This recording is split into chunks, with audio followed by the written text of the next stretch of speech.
Good day everyone, I am Farhana Embaragir and I am the second reporter. Internal factors. Number 1. Budget. The first consideration is budget.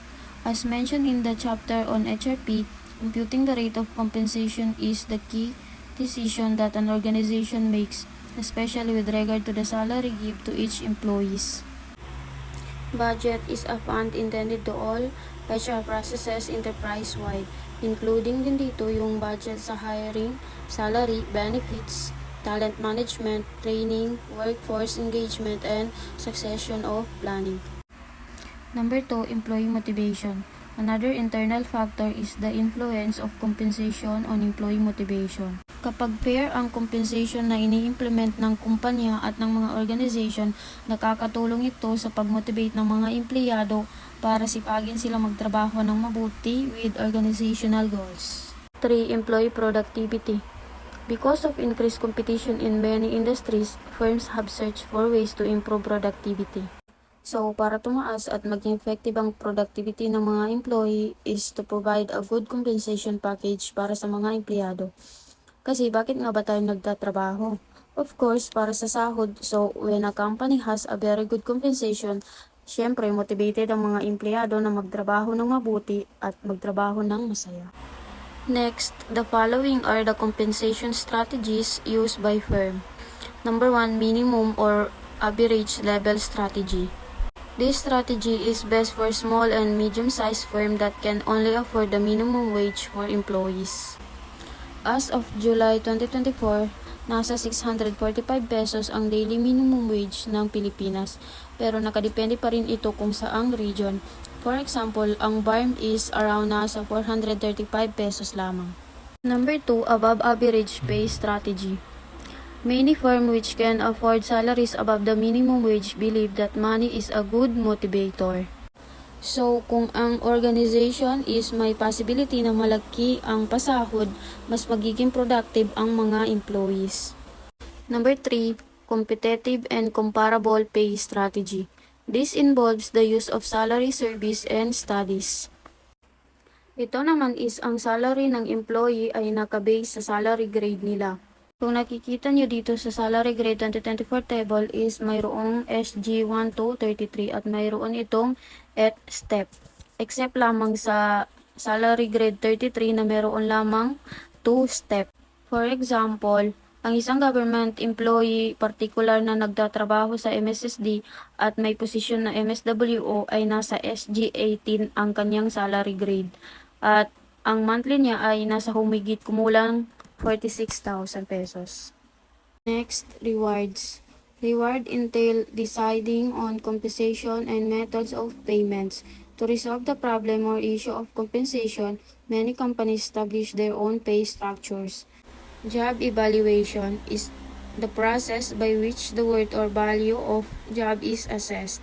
The purpose of a job evaluation is to compare and contrast the demand of every job. Usually, the job evaluation is done through an employee interviews conducted by HR specialists. Ang job evaluation is kung ano ang contribute ng trabaho sa achievement ng isang organizational goal. For example, ina-analyze nito kung ano ang kahalagahan ng sales representative, sales manager, and sales supervisor para ma-determine kung ano ang objective and worth value ng isang trabaho. Once the job evaluation is done, a pay structure is established. 4 methods of job evaluation. Number 1, ranking.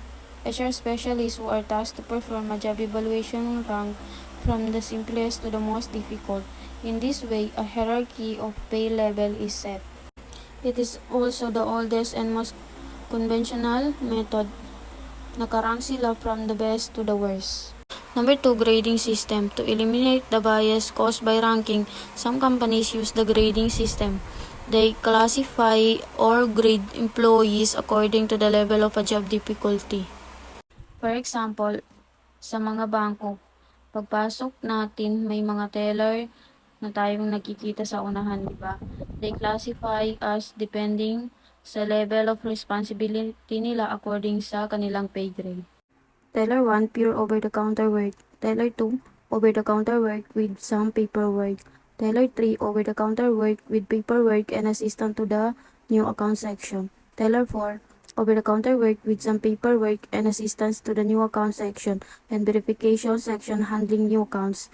Lastly, Tailor 5, minimal over-the-counter work and assistant to the new account section, more paperwork and verification of accounts. 3-point system. Job evaluation, we use this method trust it more than ranking and classification.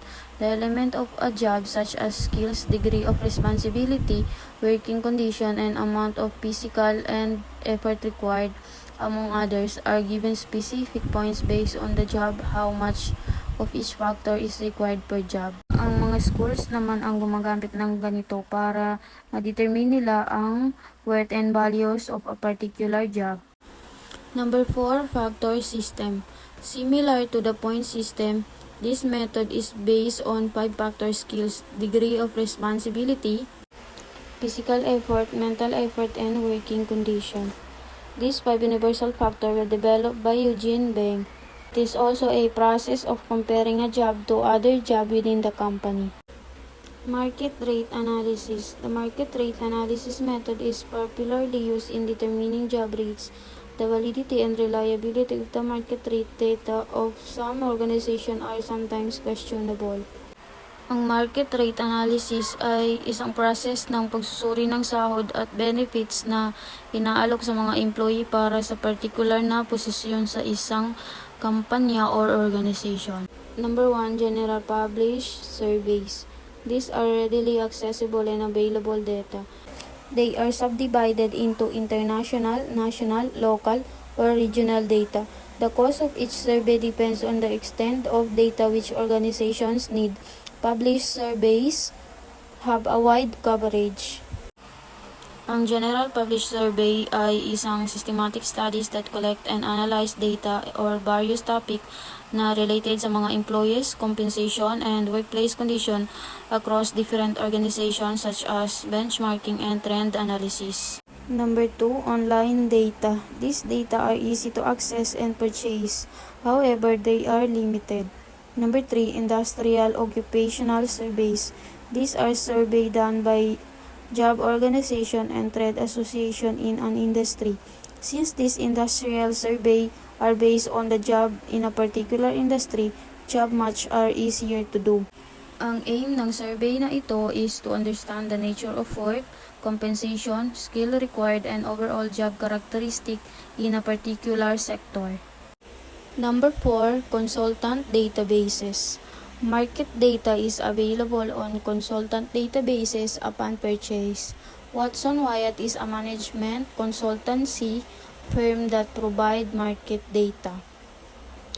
It is a valuable resource for organizations looking to leverage external expertise.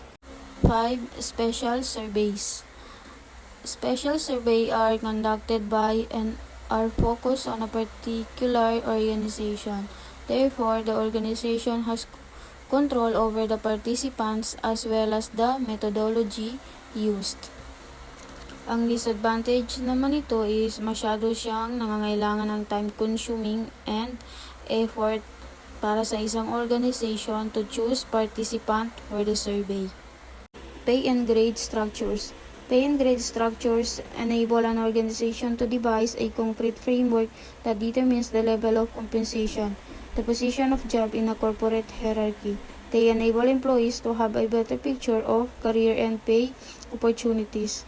A grade structure determines the grade hierarchy and job level depending on difficulty. A pay structure defines the difference of pay levels for job or group of job. This is determined by a job evaluation and market rate data. Ang effective na pay and grade structure is essential siya sa pag-attract at pag-retrain ng talent, promoting fairness, and aligning an organizational goal. That's all. Thank you.